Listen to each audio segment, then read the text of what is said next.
पश्चिम बंगाल में बीजेपी की ऐतिहासिक जीत के बाद अब सबकी नजरें इस बात पर टिकी है कि राज्य का मुख्यमंत्री कौन होगा और नया मंत्रिमंडल कैसा होगा। 294 सीटों वाली विधानसभा में 207 सीटें जीतकर बीजेपी ने न केवल ममता बनर्जी के 15 साल के सियासी किले को ढाया है, बल्कि बंगाल की राजनीति में एक नए युग की शुरुआत की है। केंद्रीय गृह मंत्री अमित शाह की देखरेख में शुक्रवार शाम को होने वाली विधायक दल की बैठक में मुख्यमंत्री के नाम पर फाइनल मोहर लगनी है, तो साथ ही लोगों की निगाहें मंत्रिमंडल के स्वरूप पर भी है।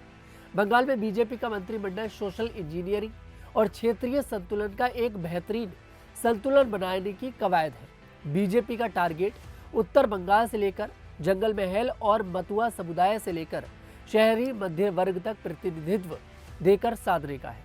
उत्तर बंगाल, जहां पार्टी का प्रदर्शन शानदार रहा है, जंगल महल और दक्षिण बंगाल के प्रभावी जिलों को विशेष प्राथमिकता दी जा सकती है।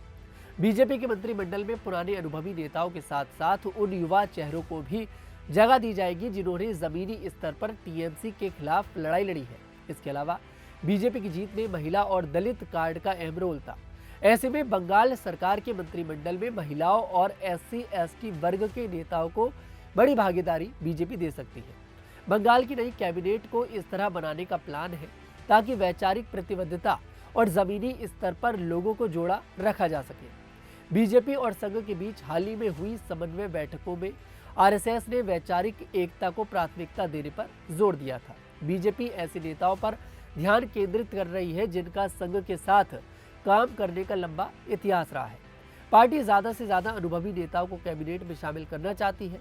इस तरह से बीजेपी की बंगाल में गठन होने वाली कैबिनेट में पार्टी के पुराने नेताओं और राजनीति में नए आए चेहरों का संतुलन बनाने की कोशिश है। भवानीपुर में ममता बनर्जी को हराने के बाद शुभेंदु अधिकारी का कद पार्टी में सबसे ऊपर है। अगर वे मुख्यमंत्री नहीं भी बनते हैं तो भी उन्हें सरकार का सबसे शक्तिशाली नेता माना जाएगा। उन्हें गृह या वित्त मंत्री बनाया जा सकता है क्योंकि उनके पास प्रशासन का लंबा अनुभव है। इसके अलावा सामयिक भट्टाचार्य बीजेपी के प्रदेश अध्यक्ष है और एक मजबूत चेहरा है जो मंत्री पद की रेस में है। डिजाइनर से नेता बनी अग्निमित्रा पॉल ने महिला वोट बैंक को साधने में बड़ी भूमिका निभाई है। ऐसे में वो सीएम नहीं भी बनी तो उनका मंत्री बनना लगभग तय माना जा रहा है। बीजेपी के दिग्गज नेता दिलीप घोष के पास संगठनिक अनुभव भी सरकार के काम आ सकता है। ऐसे में घोष को मंत्री बनाया जा सकता है। पूर्व केंद्रीय राज्य मंत्री निशित प्रमाणिक, बैरकपुर के विधायक अर्जुन सिंह, मुर्शिदाबाद से 2 बार विधायक रह चुके गौरी शंकर घोष, वीएचपी की बंगाल इकाई के पूर्व अध्यक्ष श्रुति शेखर गोस्वामी, पूर्व सांसद रूपा गांगुली, वकील कौस्तभ बागची, दीपक बर्मन, सजल घोष, इंद्रनील खान और जोएल मुर्म भी कैबिनेट की रेस में शामिल बताए जा रहे हैं। बीजेपी से पहली बार विधायक बने लोगों में आरजीकर मामले की पीड़िता की मां रत्ना देवनाथ, भारत सेवाश्रम संघ के भिक्षु उत्पल महाराज, पूर्व आईपीएस अधिकारी राजेश कुमार और पूर्व एनएसजी कमांडो दीपांजन चक्रवर्ती भी शामिल हैं। बंगाल में मतुआ वोट बैंक बीजेपी की जीत का बड़ा आधार रहा है। इस समुदाय से कम 2 से 3 मंत्री बनाए जा सकते हैं। असीम सरकार या मुकुटमणि अधिकारी जैसे मतुआ समाज के नेताओं को मंत्री बनाया जा सकता है। इसी तरह से उत्तर बंगाल बीजेपी का गढ़ रहा है।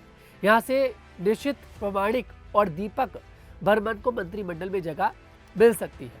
वहीं बांकुड़ा, पुरलिया और झाड़ग्राम इलाके से किसी बड़े आदिवासी नेता को कैबिनेट में शामिल किया जा सकता है ताकि बनवासी कार्ड को मजबूती मिले। इसमें ज्योतिर्मय सिंह महतो या उनके किसी करीबी विधायक को मंत्रिमंडल में शामिल किया जा सकता है। अमित शाह की रणनीति स्पष्ट है कि बंगाल में सरकार ऐसी होनी चाहिए जो 2026 के सियासी जनादेश को 2029 के लोकसभा चुनाव और आगे तक बनाए रखे। मंत्रियों के चयन में उनकी व्यक्तिगत छवि पर विशेष ध्यान दिया जाएगा। कोलकाता और सिलीगुड़ी जैसे शहरी केंद्रों के विकास के लिए विजनरी नेताओं को मंत्रिमंडल में शामिल किया जा सकता है।